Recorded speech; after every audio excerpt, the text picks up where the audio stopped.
everybody. This is Lorena with Synergy Behavior Solutions, and Yoshi here too. Come here. Say hi. Hi. And today I'm going to be covering something that I have talked about before in the past, but we're touching on it again because people have been asking, and also I think you can never work too much on leash manners and leash skills. So a few things before I jump into some. There's like hundreds of ways to teach this, and hundreds of ways to continue to reinforce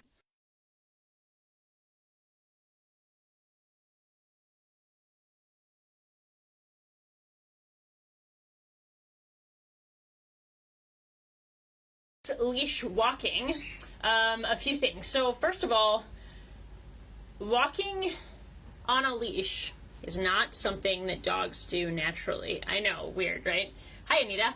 And on top of that, humans like to play this really boring game called walk in a straight line and ignore everything interesting, and dogs don't enjoy that game. It's not super fun for them.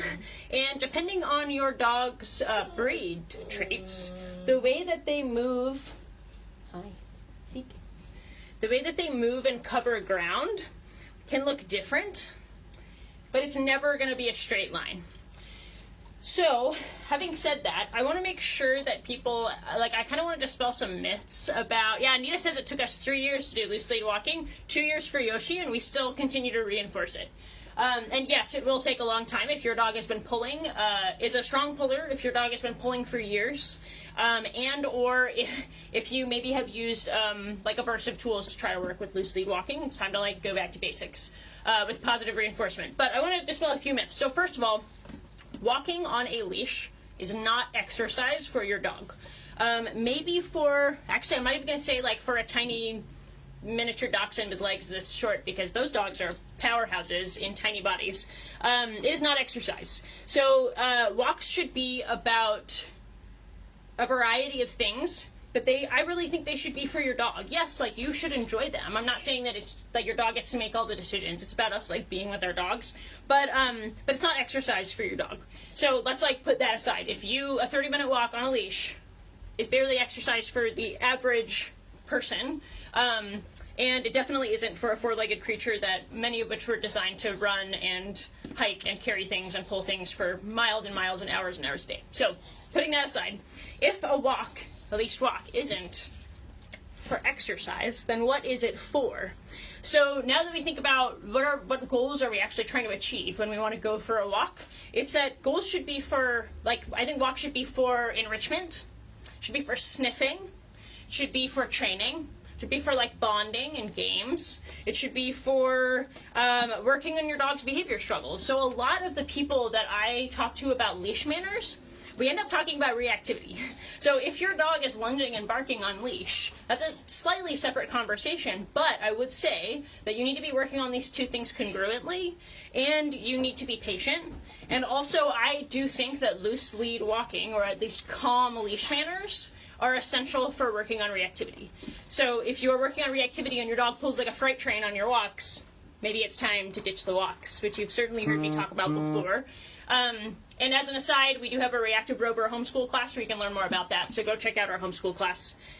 So Anita also has a really adorable little pit bull type dog, the little English Staffy, has a lot of Yoshi characteristics. Anita has done amazing training with that dog, and she's saying that it actually wasn't really high on her list of priorities, but now she can walk loose lead on a collar as well, which is awesome.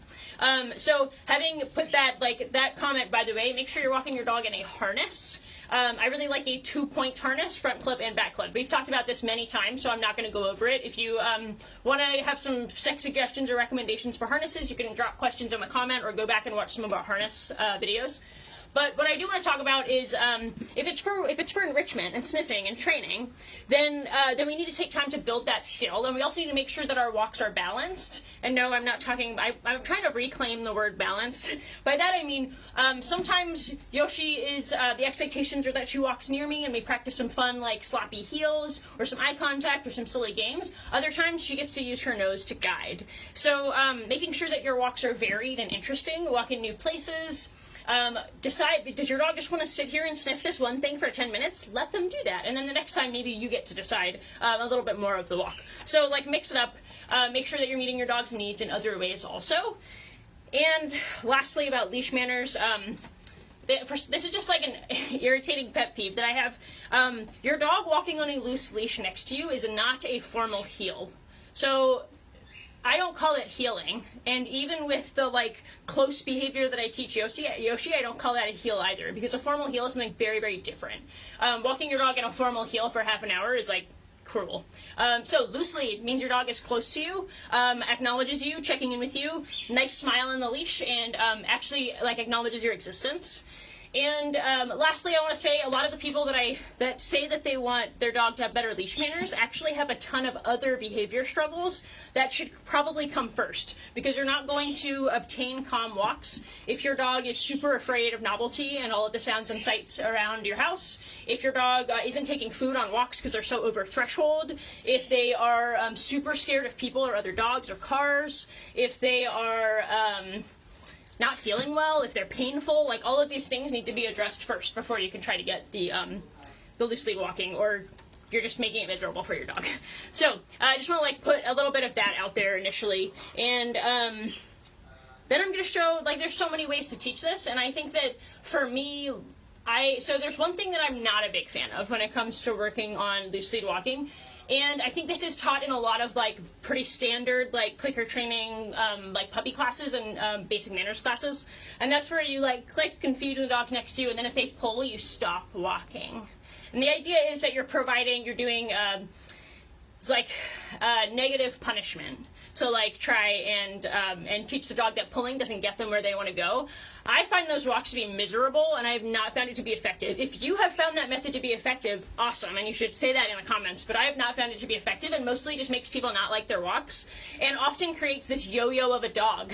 So instead of yo-yos, I prefer a dog that acknowledges my existence, is working on self-regulation with all of the exciting things in the environment, and a dog that stays close to me. So that dog needs to have value in being close to you, which is really easy to achieve without even a leash. So we're going to do a little practice of some really simple like proximity games. But I also want to say loose lead walking and calm walks is actually a very complex skill.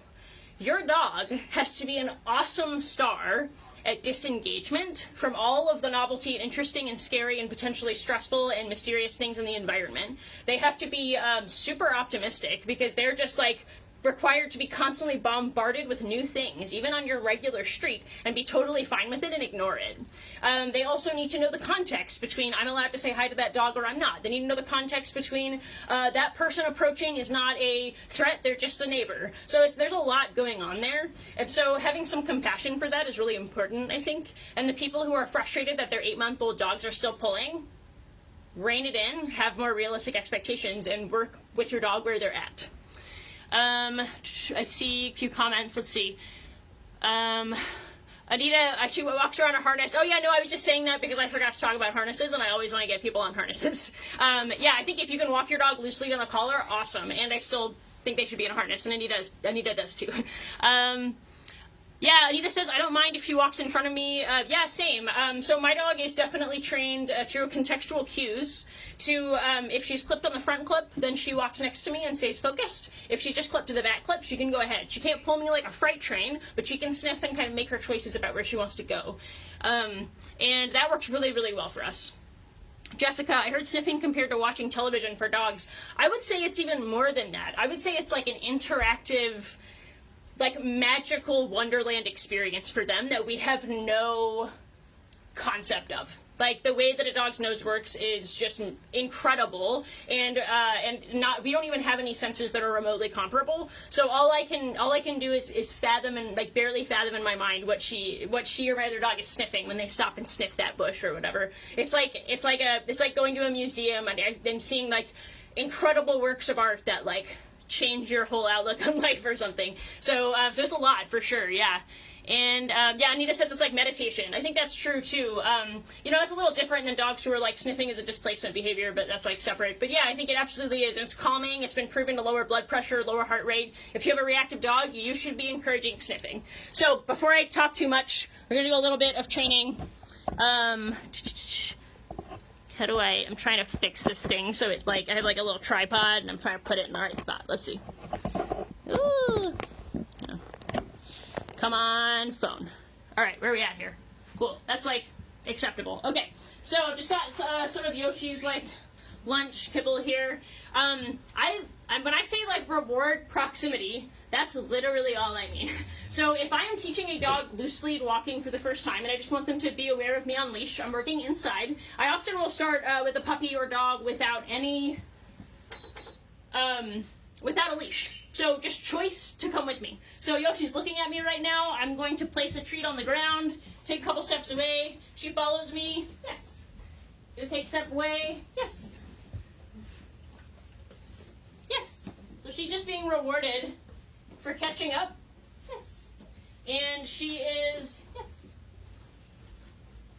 Yes. And I'm also placing the reward in the spot where I want her to come hang out, which is right next to my right foot. So I'm pretty intentional about reward placement. And then when I step away, she gets to re-enter the zone of awesome where I want her. You decide what that zone is. For my other dog, way bigger bubble. Summer is allowed to come next to me, behind me, drift ahead, do his thing, because he's pretty chill. Yoshi has stricter criteria because I need a little bit more control over her. And so I just want to make sure that this is a really good spot to be. And you can go and do hundreds of reps a day of this really simple behavior of follow me and enter the zone of awesome. And your dog gets to catch up with you each time. So there's also like people who literally will just come here, have the dog next to them, and you can just feed while you walk. I really like having the dog exit and then re-enter the spot, because this is where I want her to always be looking to find me and to stay focused. About so you can totally feed to their mouth, that's fine. I just think that the, feeding on the ground, you get this nice, ooh, find the treat, catch up, find the treat, catch up. That's very fun for them. It works really great with puppies, because puppies have a lot of FOMO, just like this perpetual puppy, and they just want to go where you're going. So instead of trying to get your dog, especially with the leash, pulling them toward you, practice without a leash, and just let your dog choose to be with you. Feed your dog their breakfast this way. Think about if this was Yoshi's entire breakfast, that's hundreds and hundreds of repetitions of her building value for being right here. So the next thing that I would do is after I've got this really nice little Velcro dog that is interested in staying close to me, even without a high rate of reinforcement, then I would clip a leash on and practice. And then maybe I'd practice in the yard for a while. And then maybe I would go and practice in the driveway for just a few minutes at a time. The important thing, and I think people really struggle with this, I definitely struggle with it too. The important thing is lots and lots of small, successful sessions. Don't try to go for a 30-minute walk and get 2 miles when your dog has only just learned that being next to you is awesome. So if your dog pulls like a freight train, it's time to stop walking them. The more that they rehearse that behavior, the more it's going to happen. You could do this all day and not really get anywhere if your dog continues to pull on all your walks. So if you normally go for a 20-minute walk, do 20 minutes of this training in your house. Walk all the way around your house, practicing your dog staying close to you. You can even set up distractions where you put their favorite toys in random places in the house or yard and see if they will choose to stay close to you instead of focusing on the toy or whatever it is. And if your dog isn't able to do that, that's good information that your rate of reinforcement or your treat value is not high enough, or you haven't built enough repetitions for them to be staying close to my person is a good deal. So Anita mentioned 3 years for her cute little staffy Spraggin, and Yoshi took about 2 years, and we absolutely still work on it. And loose lead walking, just like recall, is one of those things that this is true about any behavior. It's true about a relationship. You have to continually invest in it. You're never done teaching it. So Summer walks he never really pulls. He still gets rewarded for staying close. Even though for him, just looking at me is rewarding, but he's always going to be rewarded. He's 10 years old, and I'm going to take some of his favorite treats, and we're going to practice it on walks, because why not just feed your dog for being awesome. So what you get to do is you get to like build all of these skills in different environments in short little sessions, successful sessions, have a lot of fun with your dog, build value for always turning back and coming back to you, and then you get to maintain it. And maintenance mode is an awesome place to be, because then you can start to ask for like stricter criteria. So this week, this past year, I've been working on just a really sloppy heel where she comes right next to me, which you could see a little bit of, and stares into my eyes. And we've been able to use this to walk past other dogs and squirrels, and really, really big triggers for her, because I have slowly, very slowly, built value for that position. And she's not a dog that is naturally like that. She's obsessed with the environment, and that's why it took 2 years for us to really be able to go for any kind of leashed walk. And to be fair, it took her until this past year to actually be able to go for regular neighborhood walks, and she's 5 now. That's largely because of her reactivity, but even going places where there weren't any triggers, getting that focus and that proximity is just about patience and moving slow and not trying to rush to your goals when your dog is still not really, is still like, the environment's pretty awesome. I want to see a few questions here. Let's see. Aiko and Kristen, we have to walk in the dark when no one is around to get loose leash walking. That's such a great, so Kristen is really awesome in that she's super, super patient with her dog, and she has built all of this value for things like calmness and for focus on her and been working in the house. And then when she does take her dog out, she's really intentional about when and where they go so that he's not being exposed to his triggers and he's practicing the behavior she wants, even if it's just a few minutes outside. And so because she does things like ditch the food bowl and she does like scent games with him, etc., he's not missing out just because he's not going for walks. He has an enriched and fulfilled life. So figure out what that means for you. And if there are like the midnight dog walkers are a thing. And if that's you, where it's like, I need to get up at 5 because that's the time that my dog is most successful, then have fun with that and do that. Maybe make yourself some coffee to go. Dennis asked, would rewards directly to her mouth be better? Yeah, so it's up to you. It depends on the dog. So I have, for the last few years, invested heavily in rewarding. I'm sorry, Summer, I have not been giving you any food. He's been over there so quiet and patient, and I did not feed him. Good boy. So, I have been investing heavily in Yoshi's head down and sniffing behavior because I want her to take as many deep breaths as possible, and I encourage her to sniff to her heart's content. I don't care if it takes us 30 minutes to get 2 houses down the street. So for me, rewarding on the ground is about continually investing in that behavior, but now I have started to reward more to her mouth, especially because think about like, what is your dog actually practicing? What is the physical behavior that they're doing repeatedly? And if you look here, see if I can fix this up again. If you look here, if I'm feeding to her mouth, her head is up, and she's looking right into my eyes. That is a great behavior to reinforce now. But before, when I was just teaching her to walk loose lead and to build value for the spot, I reward to the ground because by tossing the treat out and then stepping away, she has to re-enter the zone of awesome, and then I can feed her maybe a few times in position and then set her up for another rep and see if she will come back to my side. So reward delivery, which I actually did a live on that you can check back in our posts, super, super cool concept. I talk a lot about it. I might do another one when the weather's better. We can go outside and talk about reward delivery with reactivity. It's like so awesome how just by being intentional at where we place rewards, we're getting certain behaviors and we're investing in them. Anita, hashtag feed your dog for being awesome. For real, that's what ditching the bowl is all about. Your dog is always awesome, so feed them treats. What about dogs that aren't very food motivated? So I generally push back a little bit on that. Every dog is food motivated because they need food to live. So if by that you mean that you arm yourself with some of the most high value treats like hot dogs and cheese, and you go outside on leash and your dog isn't taking food, your dog is over their stress threshold and is not able to learn. So if there are situations where your dog is not taking treats, that's different than not being food motivated. So that's usually a dog not taking food is the most obvious sign that we need to change the environment. But I'll do one of two things. So if I'm working with a dog that I don't know that well, and they stop taking treats or they're not taking them in a certain environment, I will increase the value of the treat rewards one time. If that doesn't work, then we are finishing the session and doing something different. So a lot of people will say that their dogs are not food motivated. I find that's often because the dog is too stressed and they're not reading those signals, and the environment isn't conducive for learning, and the dog's mental state isn't conducive for learning. The other thing is that maybe they don't have a lot of value for the food because maybe they're free-fed, or maybe they're fed out of a bowl, and ditching the bowl and having your dog work for a lot of their food, or play, really, that's what we do, is we play games, can really make a massive difference in the value of the food, because for dogs, eating is an experience. They seek and they sniff and they chase and they hunt and they grab and they tear things apart and they shake them, and it's really, really exciting.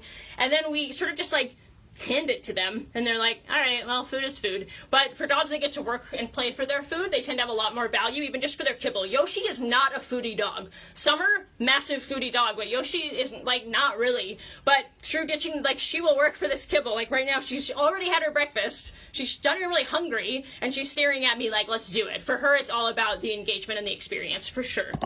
Whoop. Other questions? I find my dogs are way more relaxed after a sniffy walk. In my opinion, if you want to walk for exercise and don't want to allow time to sniff, it's best to not take your dog. That's great advice, Mallory. Yeah, I also saw somebody, this is a question that I think I missed. What is exercise if not walking? Oh, that's such a good question. So I'll come back. I think it's connected to what Mallory is saying. So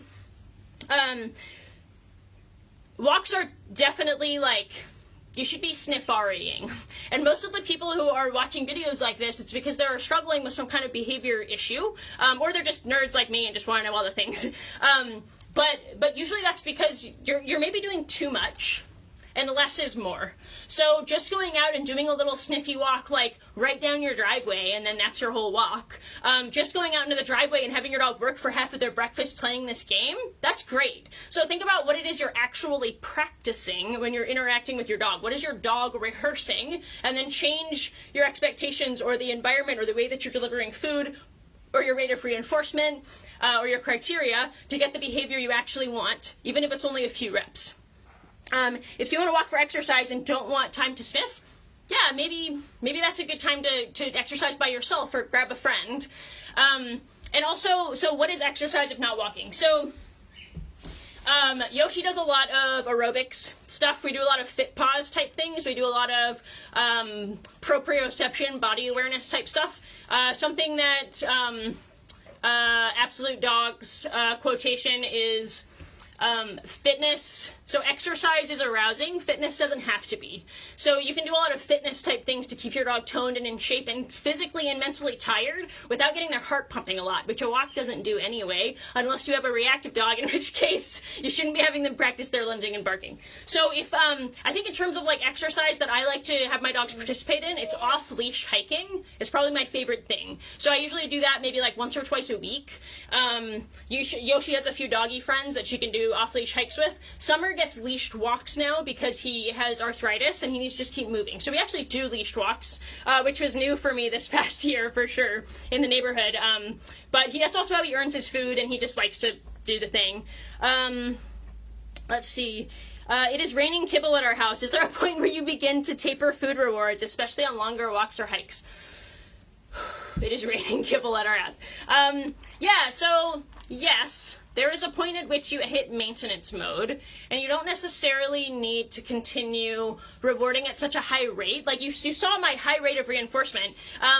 Most people are not feeding their dogs enough treats. If a new behavior is like this close to being immediately extinguished as far as behavior is concerned. So you need to be investing massively in the beginning. Like if you think you are feeding a lot of treats, double that amount and then feed that many treats. So if you're not getting the behavior you want, it's probably because your rate of reinforcement is too low. So first I would say good that it's raining kibble in your house, Jamie. The other thing is, depending on the behaviors you're talking about, if I find I have tea and my mouth is like super dry, hang on.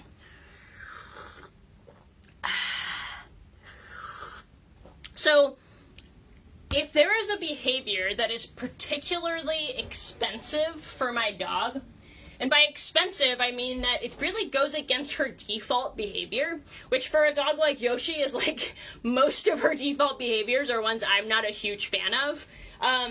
or I need to get creative to make them work for me, then I will anticipate continually topping that up, but it looks different down the road. I would say if you are thinking, gosh, I'm feeding a lot of treats, when do I taper them? It's not time yet. You will notice that you don't have to do it because you're not doing it. So don't worry too much right now on tapering food rewards. Think about, awesome, I'm investing in the behaviors I want. I'm getting the behaviors I want. Let's keep it at this rate. And then one day you're going to be walking and you're going to realize you just went 3 blocks and your dog is happily walking next to you and checking in repeatedly and you haven't fed any treats. Let that happen organically. And I will also say, I will never feed my dogs out of a bowl through their whole lives. Summer is now experiencing probably some cognitive decline issues. Even more of a reason to keep ditching his bowl. So keeping him thinking, keeping him learning, keeping him flexible, keeping him like guessing about what's going to happen next, all of that is going to be so good for him. And it's also going to mean that I get to have a more enriching and like pleasant time with my dog, especially in the, toward the end of his life. I always will be investing in the same way that I hope my work never stops paying me. Like I want to continue being paid even if I love the thing. But that can look different. So Yoshi these days didn't used to be this way, but now being with me is a big reward. Having my praise is a big reward. Getting to jump on me is a big reward. Chasing me is a reward. Maybe I don't always have to feed. I can use other ways to invest in the relationship. And often that's true for Yoshi. When she starts about an hour into our hikes, she starts to get glassy-eyed, her stress bucket is full. That's usually where we need to change what we're doing a little bit, and she might not take food. On longer walks and hikes, I find that hikes are the kind of thing, I let my dog pull on hikes. Pull me up the hill. I also practice behaviors that I like stepping off the trail and having a stationary behavior for people to pass, etc. And I often don't find that I need to feed many treats on hikes. If I'm on a hike in the woods or the desert or something, my dog is like so interested in continuing to move and really excited about the novelty and sharing that experience with me. I actually don't do a lot of rewarding on hikes. Maybe the first like 10 minutes or so, but after that it's like just the continued movement and my dog just running back and forth to me and down the trail. She loves that. So let's see. Mallory responded with some things about, yeah, squeeze tubes are great. Squeeze tubes are awesome. Just nerds like me, yes. Why are you not, like, there we go, okay. My anxious dog settled tremendously once we sniffed to switching as much as she wanted. Oh my gosh, yes. That, like, I've watched that transform dogs in an instant. It's, like, amazing. And I have seen it, one client in particular, this little Papillon mix that I worked with before I worked for Synergy, their owners were these self-described not dog people. And they were like, we never thought we would have a dog, but for some reason we saw this dog and we just took her home. And this dog was intense on a leash. You'd step out, she's like this big, and she's like a firecracker, and as soon as you step outside, she was screaming and straining and bloodshot eyes and barking and screaming at everything she saw.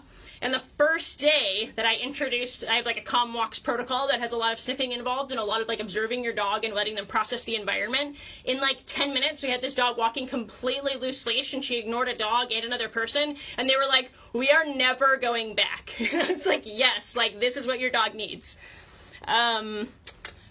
Personally, I always take food on walks. Yep, same Mallory. I will always do that. Dogs are gonna dog, and so I want to capture good behavior. Both of my dogs are reactive, so I'm always gonna be paying into them choosing me over the environment and checking in and working on their skills. And it's a way to interact and like invest in my relationship. Each of these is like money that I'm putting into my bank account. Mallory says indoor agility, great. Yeah, we do a lot of parkour. We do a lot of trick training. That's all fun. Cooperative care. That's great mental exercise. Let's see. Aiko and Kristen, do you cue check-ins to start to build reinforcement history, or do you let it happen organically based on the dog's choice, letting them figure it out on their own? So I do a lot of, like, we call it autofocus at Synergy. You know it as orientation game. I think that's like everybody's go-to game. If you understand that puppy culture phrase, attention is the mother of all behaviors, right? So turning away from the environment, I'm definitely way over time. We have a staff meeting soon. Anyway, this is interesting and fun. So I invest so much in turning away from the environment and back to me initially. So if my clients listen to me and they ditch the walks for 2 or 3 weeks and focus on their foundation skills, then we can get on leash and step outside. and you wait, and suddenly you're getting that autofocus. So I prefer to wait, and not all the time. So it depends on the situation, but where my dog is right now, 99 times out of 100, I am waiting for her to process the environment and make the choice that we have practiced thousands of times, which is to disengage from the environment and turn back to me. So most people are impatient. I am very impatient, but I have endless patience for animals and some children. And so just waiting and less is more can make such a massive difference, especially if your dog is worried about things in the environment. Let them check the environment out. Stepping outside, and 2 people said that this changed, this complete life changer for them. I step outside and I wait until my dog chooses to turn back to me, and then I mark and reward. Sometimes for some dogs that can take 5 minutes. And if you just rush them to start the walk, you've now interrupted this whole process of them deciding whether or not they're safe. And so I just let my dog sit and stare. And if you've taken my Reactive Rover homeschool class, you actually watch me walk my dog, which is interesting to me. But you'll see me do that on my porch. And it's really interesting because then Yoshi decides when she's going to start the walk. And she starts moving forward, and then I follow. And that particular difference has made all the world of change for a lot of my clients. Just let your dog have a little bit of agency and let them process. Okay, this is totally not about loose leash walking anymore, but that's kind of the point, because most of the time the dog is pulling for a reason, and maybe we need to scale it back and figure out what is going on, what is missing, what are the concepts that maybe we need to boost back at home to remind the dog that they can perform those same behaviors out and about. Okay, so literally just build value for the spot you want your dog. Feed away more treats than you think. Have fun with it. Encourage your dog that being close to you is awesome. It's not about getting jerked back or standing still for a long time. I suggest if your dog pulls ahead while you're walking, turn around and wait. And when they come back to you, they will be set up for the spot you want, and then start rewarding again. Stopping and standing is excruciating. I don't like it. That's it. If I see a video that's more than 30 minutes, I do not watch it, so I'm going to stop so that people are interested in the thing. But I appreciate all the questions, and I will talk to you all soon. My goal was to do this outside, but it's crazy snowstormy. It's weird here right now, so we didn't go outside. I will do that at some point. I would like to do some just real world, this is what it looks like to work with my dog. Even though now it isn't really that impressive because she knows all the things, but we're getting there. Have a lovely day. I will see you all next week.